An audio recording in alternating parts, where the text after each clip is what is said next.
Well, Jacinta Allan has survived her first week as Victoria's Premier, but she hasn't escaped the chaos of politics. The new leader has been grilled about her role in the cancellation of the Commonwealth Games while dealing with claims that she was blindsided, I should say, by her own treasurer. Joining me live now is the Victorian Opposition Leader John Pesutto. John, thanks so much for your time. You said earlier this week that Jacinta Allan had actually made things much worse. Is that really true? Well, absolutely, Laura, she has, and it's certainly been a fairly disastrous start for the new Premier. The week began with the Treasurer making an announcement at a big business breakfast where his guests had no idea. This was the Property Council breakfast where they had no idea new taxes would be announced.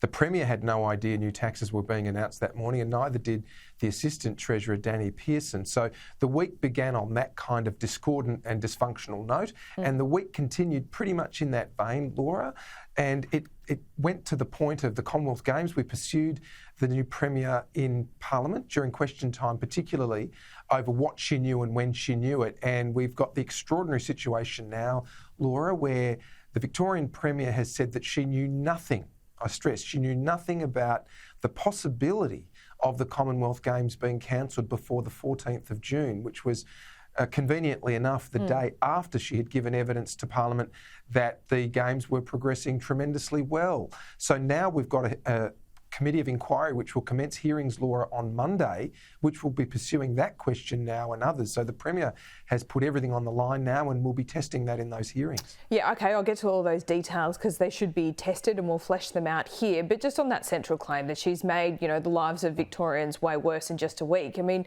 did you go a bit too early there? She hasn't really done anything yet.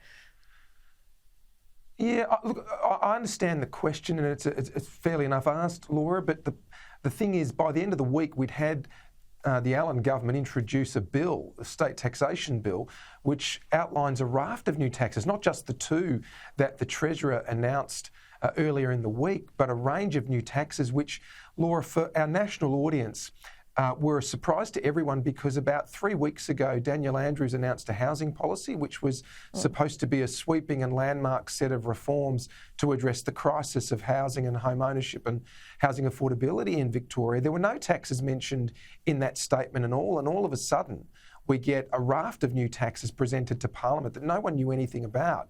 And so we've long argued that the Andrews government was addicted to taxes because it was never prepared to manage the place better so that we didn't have waste and mismanagement in the order of billions of dollars. And now the government resorts to its standard practice, which is to tax somebody. And it's just not fair with everybody doing it so hard at the moment. Yeah, let's look at these taxes because we did have the Airbnb tax and then we've seen this tax on vacant properties in Victoria. I tell you what, if you're a renter in your state, you'd be pretty happy about this, though, wouldn't you?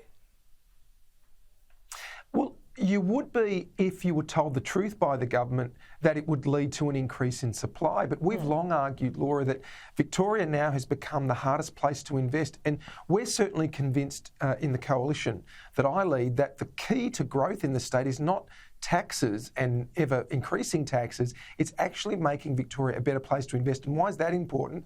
Because if you want investors in residential construction, which is actually going to build the homes and the houses that Victorians desperately need in greater numbers by the day, you need to actually ease the tax burden, but the government's going in the opposite direction. OK, but why, on the flip side, it's not good for anyone if these homes just sit vacant, is it? Yeah, and that's right. And no one is really supporting the idea of land banking for that purpose alone. I think that's widely accepted, but that's not the problem. The land banking problem that we have in this state, as we do in other states, does not explain nearly everything that is causing a bottleneck in the construction of new housing stock that we desperately need. So for us, when you're increasing land taxes, when you're increasing payroll taxes, when you're adding holiday taxes, what you're saying to investors is we're making an investment in new housing stock less attractive for you. So they're going to take their capital elsewhere. For us, it's actually not a complicated question. It's what will get people to invest more. And what we say to renters is don't buy the line from the Labor government that higher taxes is going to get you into a home you can afford. In fact, it'll be the opposite. OK, would you repeal it? We haven't made a decision about that, but wherever we can repeal these new taxes, we will announce that as soon as possible. And the only reason, Laura, I can't give a commitment much more broadly than that is that we will need to be careful about the budget we inherit in 2026 should we win that election, which we'll work very hard to win. But where we can responsibly make that announcement now, we will. We don't think that the government should be imposing new taxes when we've got major projects blowing out. And the reason I say that is much of the pressure on the Victorian budget has come from mismanagement of the major projects portfolio that Jacinta Allan has managed over so many years. So you've got to get that under control, the waste and corruption. That then gives you an alternative to raising taxes. Sure, but you just told me that it's not complicated what these taxes do. They don't make Victoria an attractive place to invest. So if it's not that complicated, surely it's not that complicated to tell me this morning that you'd repeal them. Well, we've already announced the repeal of the schools tax because that was of an amount of money that we can responsibly say we would now. It's more a matter of timing, Laura. Some of these taxes are forecast, at least on the papers we've been given, the budget papers, to raise a lot of money. And given the budget we'll inherit in 2026, we just have to be responsible in saying what we could repeal on the spot from day one. And I think most viewers would appreciate that we've got to be fiscally responsible. We don't believe in high taxes, we believe in lower taxes, but we're also conscious that we can't do everything on day one. Okay, that's fair enough, Mr. Pesutto, but I guess if it's not working, if it's not raising money, if that money isn't hypothecated, this is something that you would closely examine.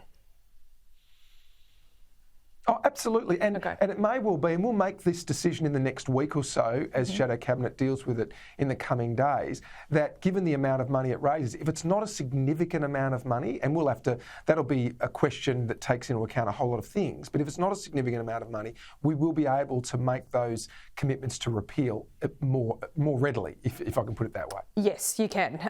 Okay, final question on the Commonwealth Games, because I think this should be pursued, and Jacinta Allan's involvement in all the decision-making cannot be completely removed from Daniel Andrews because she was the minister in charge, right? So what we've learned, I think, this week, if I can put it like this, is that they knew, the government knew that the Commonwealth Games was blowing out months and months before the announcement. That's right. And what makes it worse, Laura, is that it's not just the money now, it's the credibility and dishonesty. Jacinta Allan misled the Parliament and Jacinta Allan misled the Victorian people. She said that the government only learned in the preceding weeks, her words, preceding weeks, leading up to the announcement on the 18th of July that the Commonwealth Games was blowing out and it was untenable to hold them. But what we were able to show during the week is that Jacinta Allan was advised as early as February. Laura, that's 5 months before the announcement to cancel the Commonwealth Games, that they were in trouble because the Commonwealth Games Organising Committee, which was largely under Jacinta Allan's watch, had advised the government that it needed another $722 million.